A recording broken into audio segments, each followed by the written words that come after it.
I confess that in 1901, I said to my brother Orwell that man would not fly for 50 years. दोस्तों ये कहानी है आज से 100 साल पहले की। यूएस में रहने वाले दो भाई एक सपना देख रहे थे कि एक दिन इंसान भी बर्ड्स की तरह खुले आसमान में उड़ सकेंगे। उन दोनों भाइयों ने दिन रात कड़ी मेहनत की एक ऐसी मशीन बनाने के लिए जिस पर बैठकर इंसान भी उड़ सके। लेकिन दोस्तों हजारों नाकाम कोशिशों से एक दिन बड़े भाई ने 1901 में छोटे भाई से कहा कि मुझे नहीं लगता कि हम आने वाले 50 सालों तक भी ऐसी मशीन बना पाएंगे जिससे इंसान उड़ सके। लेकिन दोस्तों छोटे भाई को कहीं ना कहीं पूरा विश्वास था। उसने बड़े भाई को हिम्मत दी और दोनों फिर से मेहनत करने लगे और उसी साल 1901 में दोनों सक्सेसफुल भी हुए। उन्होंने एक ऐसी मशीन बनाई जो कि मोटर से चलती थी जिस पर बैठकर इंसान भी उड़ सकते हैं और उस मशीन को नाम दिया गया एयरप्लेन। और उन दोनों भाइयों को आज हम जानते हैं राइट ब्रदर्स के नाम से। दोस्तों 1901 में हुए उस एक चैप्टर से हमारा आज और आने वाला कल जुड़ा है। तब हमें मिले थे हमारे एयरवेज। मेरा मतलब है कि उस दिन 1901 में हमें हमारा पहला एयरप्लेन मिला था। और आज देखिए हमारे पास सभी लेटेस्ट टेक्नोलॉजी वाले अच्छे से अच्छे एयरक्राफ्ट्स हैं जिनकी मदद से हम कहीं भी ट्रैवल और ट्रांसपोर्ट कर सकते हैं।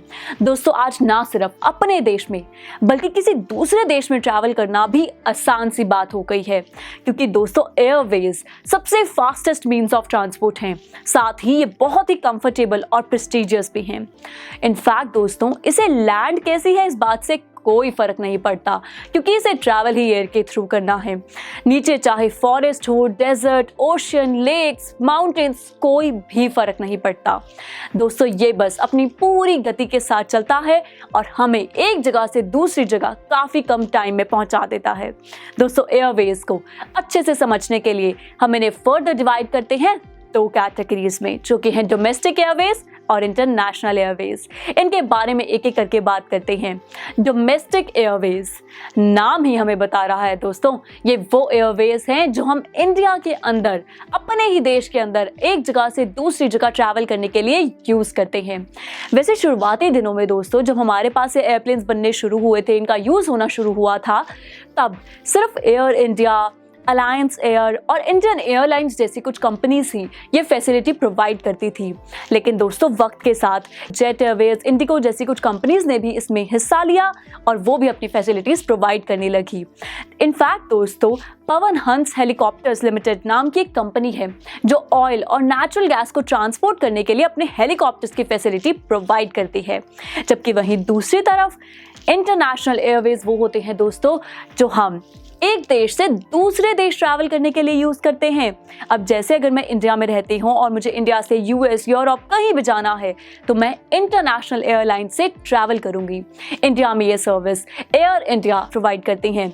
दोस्तों देखा आपने कैसे डोमेस्टिक और इंटरनेशनल एयरवेज के ज़रिए हम कहीं भी इजीली ट्रैवल कर सकते हैं। दोस्तों ये मीन्स काफ़ी ज़्यादा फास्टेस्ट है और आज तो बहुत ज़्यादा पॉपुलर भी है। लेकिन इसके साथ कुछ प्रॉब्लम्स भी जुड़ी हैं, जैसे कि दोस्तों ये मीन्स ऑफ ट्रांसपोर्ट थोड़ा सा महंगा है। इसकी टिकट्स महंगी आती हैं, इससे हर कोई इसे अफोर्ड नहीं कर सकता। और साथ ही आप इसमें एक समय पर ज़्यादा सामान भी नहीं ले जा सकते, क्योंकि एक सेट लिमिट है कि आप इतने वेट का ही सामान अपने साथ कैरी कर सकते हैं। इससे ज़्यादा आपको अगर कैरी करना है तो पैसे देने होंगे और पैसे देने के बाद भी एक लिमिट में ही आप कैरी कर सकते हैं। इनफैक्ट दोस्तों अब एयरप्लेन्स तो सिर्फ और सिर्फ एयरपोर्ट से ही टेक ऑफ करते हैं, एयरपोर्ट पर ही लैंड करते हैं। लेकिन एयरपोर्ट्स वो हर शहर में नहीं होते, ये कुछ बड़े बड़े शहरों में हैं। इसलिए अगर हमें एयरप्लेन्स को यूज़ करना है तो हमें उस शहर तक वाया रोड या वाया रेलवेज पहुंचना होगा जहां ये एयरपोर्ट्स हैं, और तभी हम इन्हें यूज़ कर सकते हैं। लेकिन दोस्तों सच कहूं, चाहे इसके साथ ये प्रॉब्लम्स जुड़ी हुई हैं, पर मुझे तो ये बड़ा ही कमाल का मीन्स ऑफ ट्रांसपोर्ट लगता है। कहीं भी इतनी जल्दी पहुंचा देता है। दोस्तों इसे लैंड से कोई फर्क नहीं पड़ता, अब मुझे पहाड़ के उस तरफ ही क्यों ना जाना हो, एयरवेज के थ्रू मैं जा सकती हूँ। तो दोस्तों इसी के साथ हमने अच्छे से कवर कर लिया है आज के लेक्चर को, और मजे की बात यह है साथ ही कवर कर लिया है ट्रांसपोर्टेशन की क्लासिफिकेशन लिस्ट को। दोस्तों अब हम ये बहुत अच्छे से समझते हैं कैसे डिफरेंट मीन्स ऑफ ट्रांसपोर्ट हमारे लिए ज़रूरी हैं और हमारी लाइफ में इतना बड़ा रोल प्ले करते हैं, हमारी हर ज़रूरत को पूरा करते हैं ट्रैवलिंग और ट्रांसपोर्टेशन से जुड़ी। लेकिन दोस्तों जितना बड़ा रोल ट्रांसपोर्टेशन का है उतना ही बड़ा कम्युनिकेशन का भी है।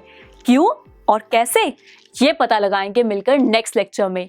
सो see you in next lecture.